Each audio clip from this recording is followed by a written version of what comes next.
Hello everyone. Current affairs की series को आगे बढ़ाते हुए अब हम अंतर्राष्ट्रीय आर्थिक घटनाक्रम को डिस्कस करेंगे। सबसे पहले हम जून 2023 के इवेंट्स को डिस्कस करेंगे। जून 2023 बांग्लादेश की राजधानी ढाका में भारतीय सांस्कृतिक केंद्र में लिबरेशन वॉर गैलरी का उद्घाटन किया गया। इसमें 1971 के संग्राम में शहीद हुए स्वतंत्रता सेनानियों को प्रदर्शित किया गया। चीन की आक्रामकता को रोकने तथा सुरक्षित समुद्री वातावरण बनाए रखने के लिए नई दिल्ली में भारत और वियतनाम ने समुद्री सुरक्षा वार्ता का आयोजन किया। International union for conservation of nature IUCN ने वर्ष 2025 में UAE को दुनिया के सबसे बड़े विश्व संरक्षण कांग्रेस की मेज़बानी सौंपी है। नाटो सदस्य देशों पर होने वाले हमले का जवाब देने के लिए जर्मनी में एयर डिफेंडर 2023 का आयोजन किया गया। इसमें 25 देशों के 10,000 प्रतिभागी और 250 विमानों ने भाग लिया। हाल ही में UN महासभा में 5 अस्थायी सदस्य देशों Algeria, Guyana, Sierra Leone, Slovenia तथा कोरिया गणराज्य को 2 वर्षों के कार्यकाल के लिए चुना गया। ये देश 1 जनवरी 2023 से अपना पद ग्रहण करेंगे। हाल ही में USA तथा UK ने अटलांटिक घोषणा नाम से महत्वपूर्ण रणनीतिक समझौता किया। इसका उद्देश्य आर्थिक अस्थिरता तथा चीन की प्रतिस्पर्धा से निपटना है। अमेरिका में पहली बार हिंदू अमेरिकी शिखर सम्मेलन का आयोजन किया गया। इसका उद्देश्य अमेरिका में हिंदू समुदाय द्वारा सामना की जाने वाली समस्याओं की ओर ध्यान आकर्षित करना है। विश्व बैंक ने बांग्लादेश की राजधानी ढाका में दक्षिण एशिया में अपनी पहली सड़क सुरक्षा परियोजना की शुरुआत की है। इसका उद्देश्य सड़क दुर्घटना को कम करने के लिए शहरों का चयन करना है। बिम्स्टेक सदस्य देशों में ऊर्जा क्षेत्र में सहयोग को बढ़ावा देने के लिए भारत में बिम्स्टेक एनर्जी सेंटर स्थापित किया जाएगा। स्विस एयर क्वालिटी टेक्नोलॉजी अपनी IQ एयर द्वारा जारी दुनिया के सबसे 10 प्रदूषित शहरों की सूची में पाकिस्तान का शहर लाहौर टॉप पर है। वहीं 10 प्रदूषित शहरों में 6 भारतीय शहर हैं, जिसमें भिवाड़ी राजस्थान तीसरे स्थान पर, दिल्ली NCT चौथे स्थान पर है। नामीबिया में पहले भारत नामीबिया संयुक्त आयोग की बैठक आयोजित की गई, जिसकी अध्यक्षता विदेश मंत्री S जयशंकर ने की है। लंदन में ग्लोबल वेल्थ कॉन्फ्रेंस का आयोजन किया गया, जिसमें दुनिया भर के प्रतिभागियों ने भाग लिया। यह निवेशकों को निवेश संबंधी महत्वपूर्ण निर्णय लेने के लिए एक मंच प्रदान करता है। हाल ही में अमेरिका ने यूनेस्को में पुनः शामिल होने की घोषणा की है। ज्ञात है कि अमेरिका 2019 में यूनेस्को से बाहर हो गया था। हाल ही में फिलीपींस में स्थित माउंट मेयोन ज्वालामुखी में विस्फोट की घटना हुई। भारत ने फ्रांसीसी रेलवे कंपनी एल्स्टॉम को स्लीपर कोच वाली 100 वंदे भारत ट्रेन बनाने का टेंडर दिया है। फिल्म, गेमिंग और कॉमिक्स जैसे क्षेत्रों के लिए फ्रांस में आयोजित होने वाले NACE international animation festival AIAF में भारत पहली बार अपना प्रतिनिधित्व करेगा। अब हम मई 2023 के करंट इवेंट्स को डिस्कस करेंगे। UAE सरकार ने दुबई में आर्टिफिशियल इंटेलिजेंस पर आधारित अंतर्राष्ट्रीय सम्मेलन मशीन कैंसी 2023 शिखर सम्मेलन का आयोजन किया। इसका उद्देश्य AI के भविष्य के बारे ध्यान केंद्रित करने के लिए दुनिया भर के विशेषज्ञों को एक साथ लाना है। भारत और बांग्लादेश के बीच सीमा पर सिलहट डिवीज़न और मेघालय के खासी हिल्स के बीच पहले बॉर्डर हाट का निर्माण किया गया। इसका उद्देश्य दोनों देशों के बीच उत्पादों का आदान प्रदान करना है। हाल ही में श्रीलंका के सुप्रीम कोर्ट ने समलैंगिकता को अपराध की श्रेणी से बाहर कर दिया है। हाल ही में जारी आंकड़ों के अनुसार श्रीलंका के पर्यटन क्षेत्र में भारत शीर्ष पर है। अप्रैल 2023 में श्रीलंका में सबसे ज़्यादा भारतीय पर्यटक रहे हैं। भारतीय मूल की कैप्टन प्रतिमा भुल्लर माल्डोनाडो न्यूयॉर्क पुलिस विभाग में सर्वोच्च रैंक पाने वाली पहली दक्षिण एशियाई महिला बन गई हैं।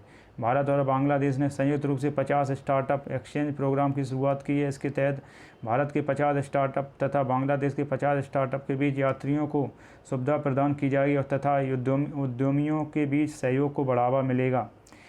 प्रधानमंत्री नरेंद्र मोदी ने अपने जापान यात्रा के दौरान हिरोशिमा में महात्मा गांधी की प्रतिमा का अनावरण किया।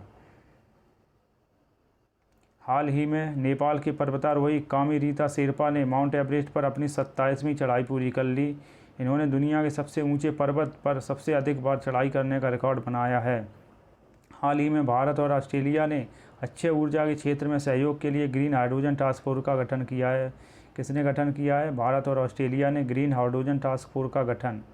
नेपाल के पूर्व गोरखा सैनिक हरिबुद्ध मगर अपने दोनों पैर न होने के बावजूद कृत्रिम पैरों से माउंट एवरेस्ट पर चढ़ने की उपलब्धि हासिल की है। किसने की? हरिबुद्ध मगर ने। अल्कोहल उत्पादों पर स्वास्थ्य चेतावनी को अनिवार्य रूप से लागू करने वाला आयरलैंड पहला देश बन गया है। यह कानून 2026 से प्रभावी होगा। भारत ने 42,000 भारतीयों को इजराइल में काम करने की अनुमति देने के लिए इजराइल के साथ समझौता किया है। मेड इन इंडिया रत्न और आभूषण को बढ़ावा देने के लिए रत्न और आभूषण निर्यात संवर्धन परिषद ने दुबई में भारत आभूषण प्रदर्शनी 2023 का आयोजन किया। हाल ही में नेपाल की सरकार ने वर्ष 2025 को पर्यटन के लिए विशेष वर्ष के रूप में घोषित किया। वहीं 2080 के दशक को विजिट नेपाल दशक घोषित किया गया है। हाल ही में नेपाल ने सतलुज जल विद्युत निगम के दूसरी पनबिजली परियोजना अरुण 4 के विकास को अनुमति दी है। हाल ही में यूरोपीय संघ ने ग्रीन हाउस गैस उत्सर्जन को कम करने के लिए फिट फॉर 55 पैकेज की शुरुआत की है। किसने शुरुआत की है? फिट फॉर 55 यूरोपीय संघ ने। इसका उद्देश्य 2030 तक ग्रीन हाउस गैस उत्सर्जन को 55% तक कम करना है। कितना कम करना है? 55%। फ्रांस इंडिया फाउंडेशन द्वारा नई दिल्ली और बेंगलुरु में यंग लीडर्स प्रोग्राम का आयोजन किया गया। इसका उद्देश्य विभिन्न क्षेत्रों से होनहार युवा नेताओं की पहचान करना तथा उनके कौशल का विकास करना है। हाल ही में रक्षा मंत्री राजनाथ सिंह ने मालदीव की यात्रा की तथा उन्होंने तटरक्षक बंदरगाह एकता हार्बर की आधारशिला रखी। हाल ही में इटली की लग्जरी फैशन ब्रांड गुच्ची ने भारतीय अभिनेत्री आलिया भट्ट को अपना ग्लोबल ब्रांड एम्बेसडर चुना है। नेक्स्ट, हाल ही में भारत ने कलादान मल्टी मॉडल प्रोजेक्ट के तहत निर्मित म्यांमार के सितवे बंदरगाह का संचालन किया है। नेक्स्ट, हाल ही में चिली के ग्रेट ग्रैंडफादर पेड़ जो कि 5000 साल पुराना है को दुनिया का सबसे पुराना पेड़ घोषित किया है। नेक्स्ट, ऑस्ट्रेलिया ने सिडनी में स्थित हैरिस पार्क का नाम बदलकर लिटिल इंडिया कर दिया। इसका कारण यह है कि भारतीयों की संख्या अधिक है। अब हम अप्रैल माह के करंट इवेंट्स को डिस्कस करेंगे। हाल ही में फिनलैंड नाटो संगठन में शामिल हो गया। नाटो के सभी सदस्य देशों की सहमति के बाद फिनलैंड नाटो का 31वां सदस्य बन गया। नेक्स्ट, विदेश मंत्री एस जयशंकर ने युगांडा यात्रा के दौरान वाराणसी की तुलसी घाट बहाली परियोजना की शुरुआत की। किसने शुरुआत की? एस जयशंकर ने। अमेरिकी देश मोजाम्बिक में विदेश मंत्री एस जयशंकर ने भारत द्वारा निर्मित बुजी ब्रिज का उद्घाटन किया। किस ब्रिज का? बुजी ब्रिज। कहाँ पे? मोजाम्बिक में। PRET पहल विश्व स्वास्थ्य संगठन द्वारा शुरू की गई। इसका नाम preparedness and resilience of emerging threats है। उद्देश्य भविष्य में कोविड-19 जैसी महामारियों से निपटने के लिए बेहतर रणनीति बनाना है।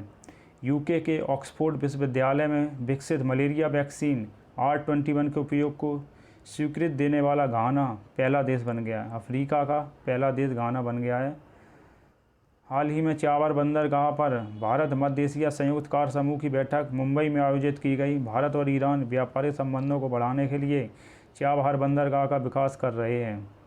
20 अप्रैल को भारत और थाईलैंड के बीच रक्षा वार्ता बैंकॉक में आयोजित की गई। भारत की ओर से रक्षा मंत्रालय में विदेश सचिव निवेदिता शुक्ला वर्मा ने भाग लिया। हरून ग्लोबल यूनिकॉर्न इंडेक्स 2023 प्रथम स्थान अमेरिका जिसमें 666 यूनिकॉर्न अमेरिका में है। दूसरा स्थान चाइना का है 316 यूनिकॉर्न है। तीसरा स्थान भारत का जिसमें 68 यूनिकॉर्न है। हाल ही में दुबई UAE की एयरलाइंस अमीरात ने सारा नामक दुनिया के सबसे पहले रोबोटिक चेक इन सहायक को लॉन्च किया। इसके तहत अब दुबई एयरपोर्ट पर चेक इन की प्रक्रिया रोबोट के माध्यम से होगी। भारत यूके विज्ञान और नवाचार परिषद की बैठक के दौरान भारत और ब्रिटेन ने संयुक्त रूप से net zero innovation virtual centre स्थापित करने पर सहमति व्यक्त की है। इसके तहत नवीकरणीय ऊर्जा उपयोग तथा डीकार्बनाइजेशन की दिशा में कार्य किया जाएगा। दुबई में आयोजित वैश्विक शिक्षा प्रशिक्षण प्रदर्शनी में स्टडी इन इंडिया पेविलियन का उद्घाटन किया गया। यह प्रदर्शनी वाणिज्य और उद्योग मंत्रालय विभाग तथा भारत सरकार के सहयोग से सेवा निर्यात संवर्धन परिषद द्वारा आयोजित की गई है। हाल ही में जारी freedom in the world index 2023 के अनुसार तिब्बत दुनिया का सबसे कम स्वतंत्र देश है। World wealthiest cities report 2023 London की संस्था हेनले एंड पार्टनर्स द्वारा जारी की गई है। दुनिया का सबसे अमीर शहर न्यूयॉर्क सिटी है। दूसरा स्थान टोक्यो का। भारतीय शहर मुंबई को 21वां स्थान मिला है। हाल ही में जारी एक रिपोर्ट के अनुसार सीरिया दुनिया का सबसे बड़ा नार्को स्टेट बन गया है। अर्थात सीरिया अपनी अर्थव्यवस्था चलाने के लिए नशीली चीज़ों का अधिकतम निर्यात करता है। वर्ल्ड ऑफ स्टैटिस्टिक्स द्वारा जारी दुनिया के आपराधिक देशों की सूची में वेनेजुएला प्रथम स्थान पर, भारत इस सूची में 77वें स्थान पर है। हाल ही में विश्व स्वास्थ्य संगठन WHO ने 2 देशों तजाकिस्तान और अजरबैजान को मलेरिया मुक्त घोषित किया है। हाल ही में अमेरिकी देश पेंसिल्वेनिया ने भारतीय त्यौहार दिवाली को आधिकारिक राजकीय अवकाश के रूप में मान्यता दी है। एयरपोर्ट काउंसिल इंटरनेशनल द्वारा जारी 2022 के दुनिया के सबसे व्यस्त हवाई अड्डों की सूची में अमेरिका का अटलांटा एयरपोर्ट शीर्ष पर रहा। वहीं भारत के इंदिरा गांधी इंटरनेशनल एयरपोर्ट को 9वां स्थान प्राप्त हुआ है। फ्रांस के राष्ट्रपति इमैनुअल मैक्रोन ने फ्रांस में होने वाले बास्टिल डे परेड के लिए भारतीय प्रधानमंत्री नरेंद्र मोदी को आमंत्रित किया है। हाल ही में बहरीन ने देश में रोजगार सृजन तथा निवेश को आकर्षित करने के लिए गोल्डन लाइसेंस जारी किया। यह लाइसेंस विभिन्न व्यवसायों को सेवाएं तथा लाभ प्रदान करेगा। भारत और नेपाल के बीच सादा मिथिला संस्कृति को बढ़ावा देने के लिए नेपाल के मध्य प्रदेश के धनुषा जिले में जनकपुर धाम सांस्कृतिक महोत्सव का आयोजन किया गया। भारत की मेज़बानी में 12-13 अप्रैल को शिक्षा मंत्रालय द्वारा SCO युवा लेखक सम्मेलन का आयोजन नई दिल्ली में किया गया। यह युवाओं को आधुनिक शिक्षा के अवसर प्रदान करेगा। अब हम मार्च करंट अफेयर्स को डिस्कस करेंगे। हाल ही में जारी हरुन ग्लोबल रिच लिस्ट के अनुसार अरबपतियों की संख्या के मामले में चीन तथा अमेरिका के बाद भारत तीसरे स्थान पर है। संयुक्त राष्ट्र विश्व जल विकास रिपोर्ट 2023 के अनुसार भारत 2050 तक जल की कमी से सबसे गंभीर रूप से प्रभावित देश हो सकता है। हाल ही में मिस्र ब्रिक्स के न्यू डेवलपमेंट बैंक का नया सदस्य बन गया है। मिस्र के राष्ट्रपति अब्देल फतेह अल सीसी ने इसकी आधिकारिक घोषणा की। 29 मार्च 2023 को नई दिल्ली में SCO सदस्य देशों के राष्ट्रीय सुरक्षा सलाहकारों की बैठक आयोजित की गई, जिसकी अध्यक्षता अजीत डोभाल ने की है। पाकिस्तान के हमजा यूसुफ स्कॉटलैंड के पहले मुस्लिम फर्स्ट मिनिस्टर प्रथम मंत्री चुने गए हैं। 22-24 मार्च को 2023 तक UN 2023 जल सम्मेलन न्यूयॉर्क स्थित मुख्यालय में आयोजित किया गया। जल सम्मेलन कहाँ पर आयोजित किया? न्यूयॉर्क में। मार्च 2023 में बांग्लादेश के प्रधानमंत्री शेख हसीना ने न्यूयॉर्क के पहले पनडुब्बी बेस BNS शेख हसीना का उद्घाटन किया। जापान के प्रधानमंत्री फुमियो किशिदा ने नई दिल्ली स्थित हैदराबाद हाउस में PM मोदी से मुलाकात की और प्रधानमंत्री नरेंद्र मोदी को हिरोशिमा में आयोजित होने वाले जी शिखर सम्मेलन में 2023 के लिए औपचारिक रूप से आमंत्रण किया है। कहाँ पे जाना है? G7 शिखर सम्मेलन में। प्रधानमंत्री नरेंद्र मोदी और ऑस्ट्रेलिया प्रधानमंत्री एंथनी अल्बनीज़ ने नई दिल्ली में द्विपक्षीय वार्ता की। दोनों देशों ने व्यापक रणनीतिक साझेदारी को और प्रगाढ़ करने की प्रतिबद्धता व्यक्त की। अंतर्राष्ट्रीय अपराध न्यायालय ICC ने यूक्रेन में किए गए युद्ध अपराधों के लिए जिम्मेदार होने के आरोप लगाते हुए रूसी राष्ट्रपति व्लादिमीर पुतिन के खिलाफ गिरफ्तारी वारंट जारी किया है। भारत बांग्लादेश मैत्री पाइपलाइन का उद्घाटन प्रधानमंत्री नरेंद्र मोदी और बांग्लादेश के PM शेख हसीना ने वीडियो कॉन्फ्रेंसिंग के जरिए किया। यह पाइपलाइन कुल 131.5 किलोमीटर लंबी है। यह पाइपलाइन का इस्तेमाल भारत से बांग्लादेश को डीजल आपूर्ति के लिए किया जाएगा। टाइम पत्रिका द्वारा 2023 के विश्व के सबसे 50 स्थानों की सूची जारी की गई, जिसमें 2 भारतीय स्थान मयूरभंज और लद्दाख को शामिल किया गया। 9 मार्च 2023 को संयुक्त राष्ट्र कम से कम विकसित देशों LCDS शिखर सम्मेलन दोहा कतर में आयोजित किया गया। भूटान LDC की सूची में नहीं होगा और सूची से स्नातक होने वाला यह 7वां देश बन जाएगा। India UK young professional scheme. UK सरकार ने युवा पेशेवर योजना यंग प्रोफेशनल स्कीम शुरू की है। इस योजना के तहत 18 से 30 साल तक की उम्र के भारतीय नागरिक 2 साल तक ब्रिटेन में रह सकते हैं और काम कर सकते हैं। हिमाचल प्रदेश, राजस्थान, उत्तर प्रदेश, आंध्र प्रदेश राज्यों में ग्रीन नेशनल हाईवे कॉरिडोर परियोजना के निर्माण के लिए भारत और विश्व बैंक ने $500 मिलियन के ऋण समझौते पर हस्ताक्षर किए हैं। मार्च 2023 में न्यूजीलैंड के उत्तर में स्थित केरमाडेक द्वीप समूह क्षेत्र में 7.1 तीव्रता का भूकंप आया। केरमाडेक द्वीप कहाँ पे स्थित है? न्यूजीलैंड के उत्तर में स्थित है। डेनमार्क ने उत्तरी सागर के 18,100 मीटर नीचे कार्बन डाइऑक्साइड को स्टोर करने के लिए एक परियोजना का उद्घाटन किया। डेनमार्क कार्बन डाइऑक्साइड का आयात करने वाला और इससे समुद्र के नीचे दफनाने वाला विश्व का पहला देश है।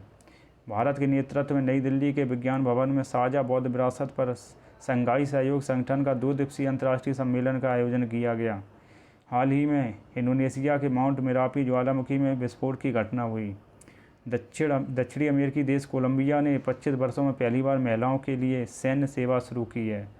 संयुक्त राष्ट्र के सदस्यों ने राष्ट्रीय अधिकार क्षेत्र से परे क्षेत्रों की समुद्री जैव विविधता के संरक्षण और सतत उपयोग को सुनिश्चित करने के लिए उच्च समुद्र संधि पर सहमति व्यक्त की। उच्च समुद्र संधि 2030 तक दुनिया के 30% अंतर्राष्ट्रीय जल को संरक्षित क्षेत्रों में रखती है। इस संधि का उद्देश्य गहरे समुद्र में खनन जैसे संभावित प्रभावों से रक्षा करना है। चुनावी लोकतंत्र सूचकांक 2023 प्रथम स्थान डेनमार्क को, भारत का स्थान 108 है। बेलारूस में मानवाधिकारों के एक प्रमुख रक्षक और 2022 के नोबेल शांति पुरस्कार विजेता एलिस बालियात्स्की को बेलारूस में 10 साल की जेल की सज़ा सुनाई गई। उन्हें सरकार के खिलाफ रैलियों के लिए धन जुटाने का दोषी पाया गया।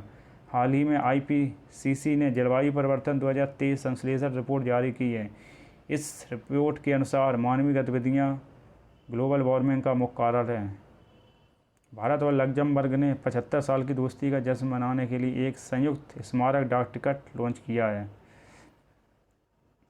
19वीं बिम्सटेक मंत्री स्तरीय बैठक थाईलैंड में आयोजित की गई। अरुणा सुब्रमण्यम न्यूयॉर्क के मैनहट्टन संघीय जिला न्यायालय के न्यायाधीश बनने वाले पहले भारतीय अमेरिकी बने। 20 मार्च 2023 को अंतर्राष्ट्रीय मुद्रा कोष IMF ने श्रीलंका के लिए $3 बिलियन विस्तारित निधि सुविधा को मंजूरी दी है। हाल ही में बुरुंडी में 30 वर्षों में पहली बार पोलियो का मामला दर्ज किया गया। अब हम फरवरी माह के करंट अफेयर्स को डिस्कस करेंगे। फरवरी माह में 12वें विश्व हिंदी सम्मेलन का आयोजन फिजी में किया गया। इसमें भारत का प्रतिनिधित्व विदेश मंत्री एस जयशंकर ने किया। यह सम्मेलन 3 साल में एक बार आयोजित किया जाता है। संयुक्त राष्ट्र में भारत के स्थायी प्रतिनिधि रुचिरा कंबोज को संयुक्त राष्ट्र के सामाजिक विकास सहयोग के 62वें सत्र का अध्यक्ष चुना गया है। भारत के विदेश मंत्री एस जयशंकर ने फिजी की राजधानी सूबा में इंडिया हाउस में सरदार वल्लभ भाई पटेल की प्रतिमा का अनावरण किया। भारतीय मूल के रिपब्लिक नेता निक्की हैली ने औपचारिक रूप से अपनी 2024 की अमेरिका के राष्ट्रपति पद की दौड़ की शुरुआत की। G20 स्टे सेफ ऑनलाइन अभियान के लिए मेटा ने इलेक्ट्रॉनिक्स और सूचना प्रौद्योगिकी मंत्रालय के साथ साझेदारी की है। मेटा ने किसके साथ? माइटी के साथ साझेदारी की है। दक्षिण अफ्रीका में ऊर्जा संकट की स्थिति पर दक्षिण अफ्रीका के राष्ट्रपति सिरिल रामाफोसा ने आपदा की स्थिति की घोषणा की। अंतर्राष्ट्रीय ऊर्जा एजेंसी ने हाल ही में अपनी वार्षिक रिपोर्ट जारी की, जिसके तहत एशिया महाद्वीप वर्ष 2025 तक दुनिया की उत्पादित आधी बिजली का खपत करेगा। FAO स्टेट द्वारा जारी आंकड़ों के अनुसार भारत दुनिया का सबसे बड़ा दुग्ध उत्पादक देश है, जिसने वर्ष 2021-22 में वैश्विक दुग्ध उत्पादन में 24% का योगदान दिया। 24% का योगदान दिया भारत ने श्रीलंका को स्वतंत्रता की 75वीं वर्षगांठ पर आर्थिक सहायता योजना के अंतर्गत 50 और बसों की आपूर्ति की है। Financial action task force FATF ने यूक्रेन में रूस के द्वारा किए जा रहे संघर्ष के कारण रूस की सदस्यता को निलंबित कर दिया है। संयुक्त राष्ट्र द्वारा भारत कनाडाई हफ्सा खां को कुपोषण समाप्त करने के लिए स्केलिंग अप न्यूट्रिशन मूवमेंट का समन्वयक नामित किया है। भारत, फ्रांस और UAE तीनों देश इंडियन ओशियन रिम एसोसिएशन के साथ मिलकर स्वच्छ ऊर्जा, पर्यावरण और जैव विविधता पर एक परियोजना बनाने की संभावना तलाशेंगे। पेरू में H5N1 वायरस के कारण बड़ी संख्या में समुद्री शेरों और जंगली पक्षियों की मौत हो गई। 18 फरवरी को दक्षिण अफ्रीका से 7 नर 5 मादा सहित कुल 12 चीतों को भारत लाया गया, उन्हें मध्य प्रदेश के कूनो नेशनल पार्क में छोड़ा गया। अब हम जनवरी 2023 के करंट को डिस्कस करेंगे। हेनली पासपोर्ट इंडेक्स जनवरी 2023 में प्रकाशित प्रथम स्थान जापान का, भारत का 85th। भारत सरकार ने संयुक्त राष्ट्र महासभा में वर्ष 2023 को अंतर्राष्ट्रीय बाजरा वर्ष के रूप में मनाने का प्रस्ताव प्रस्तुत किया था, जिसे महासभा द्वारा स्वीकार किया गया था। FAO ने रोम, इटली में अंतर्राष्ट्रीय बाजरा वर्ष 2023 के उद्घाटन समारोह का आयोजन किया गया। विदेश मंत्री एस जयशंकर की साइप्रस और ऑस्ट्रिया यात्रा के दौरान 2 जनवरी 2023 को भारत और ऑस्ट्रेलिया ने व्यापक प्रवासन और गतिशीलता भागीदारी समझौता और कार अवकाश सहित कुल 5 समझौतों पर हस्ताक्षर किए। 1 जनवरी 2023 को क्रोएशिया ने यूरो को अपनी आधिकारिक मुद्रा के रूप में अपनाया, जिससे यह यूरो मुद्रा अपनाने वाला 20वां देश बन गया है। जर्मनी के बाद हाइड्रोजन ट्रेन शुरू करने वाला चीन विश्व का दूसरा देश, एशिया का पहला देश बना। भारत जनवरी 2023 में 4 वर्ष के लिए Asian Pacific postal union Appu का नेतृत्व करेगा। यह डॉक्टर विनय प्रकाश सिंह ने अप्पू के महासचिव का पदभार ग्रहण किया। भारत ने वर्चुअल रूप से voice of global south summit की मेज़बानी की। वैश्विक जोखिम रिपोर्ट का 18वां संस्करण हाल ही में WEF द्वारा जारी किया गया। हाल ही में संयुक्त राष्ट्र सुरक्षा परिषद द्वारा पाकिस्तान स्थित आतंकवादी अब्दुल रहमान मक्की को वैश्विक आतंकवादी घोषित किया गया। भारत सूडान और दक्षिण सूडान की सीमा पर अबेई में संयुक्त राष्ट्र अंतरिम सुरक्षा बल यूनिएसएफए के लिए महिला शांति सैनिकों की एक पलटन तैनात करने जा रहा है। यह तैनाती शांति संरक्षक टुकड़ियों में महिलाओं की संख्या बढ़ाने के लिए भारत के प्रयासों का हिस्सा है। भारत सूडान और दक्षिण सूडान की सीमा पर अबेई में संयुक्त राष्ट्र अंतरिम सुरक्षा बल यूएनआईएसएफए के लिए महिला शांति सैनिकों की एक पलटन तैनात करने जा रहा है। यह तैनाती शांति रक्षक टुकड़ियों में महिलाओं की संख्या बढ़ाने के भारत के प्रयासों का हिस्सा है। डब्ल्यूईएफ ने हैदराबाद तेलंगाना को चौथे औद्योगिक क्रांति के केंद्र की स्थापना के लिए चुना है। केंद्रीय जांच ब्यूरो सीबीआई द्वारा तीसरे इंटरपोल यंग ग्लोबल पुरुष लीडर्स प्रोग्राम का आयोजन नई दिल्ली में आयोजन किया गया, जिसमें 44 देशों ने भाग लिया। नरेंद्र मोदी ने घोषणा की कि भारत विकासशील देशों के लिए विकास समाधानों का शोध करने के लिए global south centre for excellence स्थापित करेगा। Global south centre for excellence कौन स्थापित करेगा? भारत। अब हम आर्थिक घटनाक्रम को डिस्कस करेंगे। भारतीय स्टेट बैंक ने ग्राहकों को बैंकिंग सेवा प्रदान करने के लिए बेंगलुरु में प्रोजेक्ट कुबेर लॉन्च किया। इवॉल्व मिशन सिडबी द्वारा शुरू किया गया। इसका उद्देश्य इलेक्ट्रिक वाहन क्षेत्र में शामिल एमएसएमई के लिए वित्तीय सहायता प्रदान करना है। राष्ट्रीय सांख्यिकी कार्यालय एनएसओ ने वर्ष 2022-23 की पहली तिमाही में भारतीय अर्थव्यवस्था में 6.1% की उल्लेखनीय वृद्धि की पुष्टि की है। भारतीय रिजर्व बैंक ने वित्तीय समावेशन की प्रगति की निगरानी के लिए अंतर्दृष्टि डैशबोर्ड लॉन्च किया। किसने? आरबीआई ने अंतर्दृष्टि डैशबोर्ड। विशेष पहल एचडीएफसी द्वारा शुरू किया गया। विशेष पहल को किसने शुरू किया? एचडीएफसी बैंक ने। इसका उद्देश्य क्या है? यह एक खुदरा बैंकिंग पहल है जो अर्ध शहरी और ग्रामीण क्षेत्रों में ग्राहकों को अट्रैक्ट करेगा। 100 डेज 100 पेज अभियान आरबीआई द्वारा शुरू किया गया। कौन सा अभियान? 100 डेज 100 पेज। इसका उद्देश्य क्या है? 100 दिनों के भीतर सभी जिलों में प्रत्येक बैंक में 100 लाभार्थ जमा राशि का पता लगाना और उसका निपटान करना। सिटी यूनियन बैंक ने भारत का पहला वॉइस बायोमेट्रिक प्रमाणीकरण बैंकिंग ऐप लॉन्च किया है। किसने? सिटी यूनियन बैंक ने। यह ग्राहकों को मोबाइल ऐप में आवाज़ आधारित पहचान की सुविधा देगा। भारत के निजी क्षेत्र के बैंक एचडीएफसी बैंक ने वित्तीय समावेशन को बढ़ावा देने के लिए बैंक स्मार्ट साथी लॉन्च किया है। बैंक स्मार्ट साथी किसने लॉन्च किया? एचडीएफसी बैंक ने। किसके लिए? समावेशन को बढ़ावा देने के लिए। यह बिजनेस करस्पॉन्डिंग तथा बिजनेस फैसिलिटेटर्स को बैंक से जोड़ेगा। आरबीआई द्वारा जारी रिपोर्ट के अनुसार हरित वित्त पोषण के लिए देश की जीडीपी 2.5% रहने का अनुमान लगाया गया है। प्रवाह पोर्टल आरबीआई द्वारा लॉन्च किया गया। इसका उद्देश्य क्या है? अनुरोध किए गए आवेदनों पर निर्णय लेने हेतु समय सीमा प्रदान करना तथा प्रक्रिया को सरल बनाना है। हाल ही में व्यापार और वाणिज्य मंत्रालय द्वारा जारी आंकड़ों के अनुसार वित्त वर्ष 2023 में अमेरिका भारत का सबसे बड़ा व्यापारिक भागीदार देश बन गया है। 2022-23 में दोनों देशों के बीच व्यापार $128 बिलियन हो गया है। आईएमएफ द्वारा जारी विश्व आर्थिक आउटलुक रिपोर्ट के अनुसार इस वित्त वर्ष में भारत की अर्थव्यवस्था 5.9% की दर से बढ़ेगी। स्टॉकहोम अंतर्राष्ट्रीय शांति अनुसंधान संस्थान सिप्री द्वारा जारी रिपोर्ट के अनुसार यूएस, चाइना और रशिया के बाद सैन्य खर्च के मामले में इंडिया 4th पोजीशन पर है। यूएन द्वारा जारी रिपोर्ट के अनुसार भारत दुनिया का सबसे अधिक आबादी वाला देश बन गया है। भारत की जनसंख्या 142 करोड़ हो गई है। वहीं चीन की जनसंख्या 142.57 करोड़ है, जबकि भारत की जनसंख्या 142.86 करोड़ है। राष्ट्रीय सांख्यिकी कार्यालय एनएसओ द्वारा वित्त वर्ष 2022-23 के लिए राष्ट्रीय आय से संबंधित दूसरा अग्रिम अनुमान जारी किया गया। 2021-22 की राष्ट्रीय आय से संबंधित एनएसओ के प्रमुख आंकड़े। प्रति व्यक्ति आय स्थिर मूल्यों पर 98,118 रुपये। प्रति व्यक्ति आय वर्तमान मूल्यों पर 1,72,000 रुपये। प्राथमिक क्षेत्र का योगदान जीबीए में प्राथमिक क्षेत्र का योगदान मतलब एग्रीकल्चर का 21%। द्वितीय क्षेत्र सेकेंडरी सेक्टर में जीबीए में योगदान कितना है? 26.5%। और टर्सरी में कितना योगदान है? जीबीए में टर्सरी का योगदान 52.5%। दोबारा से देखते हैं। प्रति व्यक्ति आय स्थिर मूल्यों पर 98,118 रुपये। प्रति व्यक्ति आय पीसीआई पर कैपिटा इनकम वर्तमान मूल्यों पर कितनी है? 1,72,000 रुपये। प्राथमिक क्षेत्र एग्रीकल्चर का जीबीए में योगदान कितना? 21%। जीबीए में द्वितीय क्षेत्र का योगदान सेकेंडरी सेक्टर का योगदान कितना? 26.5%। टर्सरी का योगदान कितना जीबीए में? 52.5%। हाल ही में बंधन बैंक द्वारा जहां बंधन वहां ट्रस्ट अभियान शुरू किया गया, जिसका ब्रांड एम्बेसडर सौरभ गांगुली को चुना गया।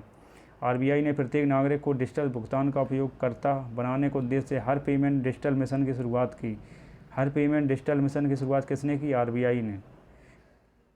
आयकर विभाग ने करदाताओं को उनके वार्षिक सूचना विवरण देखने के लिए एक AIS ऐप लॉन्च किया। AIS ऐप लॉन्च किसने किया? आयकर विभाग द्वारा। भारत और चीन के बीच 2000 वर्ष में व्यापार बढ़कर अमेरिकी डॉलर के सर्वकालिक उच्च स्तर पर पहुंच गया, जबकि चीन के साथ भारत का व्यापार घाटा पहली बार 100 बिलियन अमेरिकी डॉलर के आंकड़े को पार कर गया। व्यापार घाटा 100 बिलियन अमेरिकी डॉलर से आगे हो गया है भारत और चीन का। 6 जनवरी 2023 को भारतीय रिजर्व बैंक ने घोषणा की है वह 16,000 करोड़ रुपए के सॉवरेन ग्रीन बॉन्ड बेचेगा, प्रत्येक 8,000 करोड़ रुपए की 2 किस्तों में। कितने के बॉन्ड बेचेगा आरबीआई? 16,000 करोड़ रुपए के sovereign green bond. HDFC bank ने एप्लीकेशन पोर्टफोलियो व डेटा परिदृश्य को आधुनिक बनाने के लिए माइक्रोसॉफ्ट के साथ साझेदारी की है। आरबीआई ने अक्टूबर 2022 में सेंट्रल बैंक डिजिटल करेंसी पर एक कॉन्सेप्ट नोट जारी किया जो नोटों का एक डिजिटल रूप है। अगर हमारे द्वारा किया गया प्रयास आपको अच्छा लगे तो मेरे चैनल को शेयर, लाइक और सब्सक्राइब करें, जिससे मैं मोटिवेट होकर आपके लिए ऐसी वीडियो लाता रहूं। Thanks for watching.